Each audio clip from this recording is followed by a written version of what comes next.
আধুনিক ও পরিকল্পিত কুমিল্লা গড়ার রোডম্যাপ। কুকের ভবিষ্যৎ পরিকল্পনা নিয়ে গুরুত্বপূর্ণ আলোচনা সভা।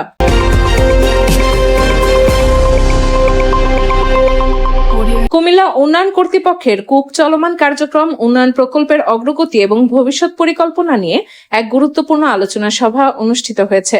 সভায় কুমিল্লা নগরীকে পরিকল্পিত, আধুনিক, বাসযোগ্য ও টেকসই শহর হিসেবে গড়ে তোলার লক্ষ্যে বিভিন্ন দিক নিয়ে বিস্তারিত আলোচনা করা হয়।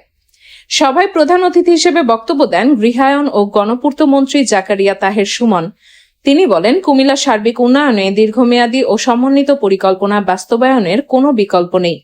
পরিকল্পিত নগরায়নের মাধ্যমে নাগরিকদের জন্য উন্নত অবকাঠামো, আধুনিক সেবা এবং একটি বাসযোগ্য পরিবেশ নিশ্চিত করতে সরকার কাজ করছে। অনুষ্ঠানে বিশেষ অতিথি হিসেবে উপস্থিত ছিলেন কুমিল্লা ৬ সদর দক্ষিণ ও মহানগর আসনের সংসদ সদস্য মনিরুল হক চৌধুরী, জেলা প্রশাসক মিস রোজি আক্তার, কুমিল্লা উন্নয়ন কর্তৃপক্ষের চেয়ারম্যান উদ্বাতুল বাড়ি আবু, জেলা পরিষদের চেয়ারম্যান হাজী মোস্তাক মিয়া, কুমিল্লা দক্ষিণ জেলা বিএনপি সাধারণ সম্পাদক আশিকুর রহমান মাহমুদ, ভিপি ওয়াসিম সহ কুমিল্লা উন্নয়ন কর্তৃপক্ষের ঊর্ধ্বতন কর্মকর্তা, বিভিন্ন দপ্তরের প্রতিনিধিবৃন্দ এবং সংশ্লিষ্ট ব্যক্তিরা।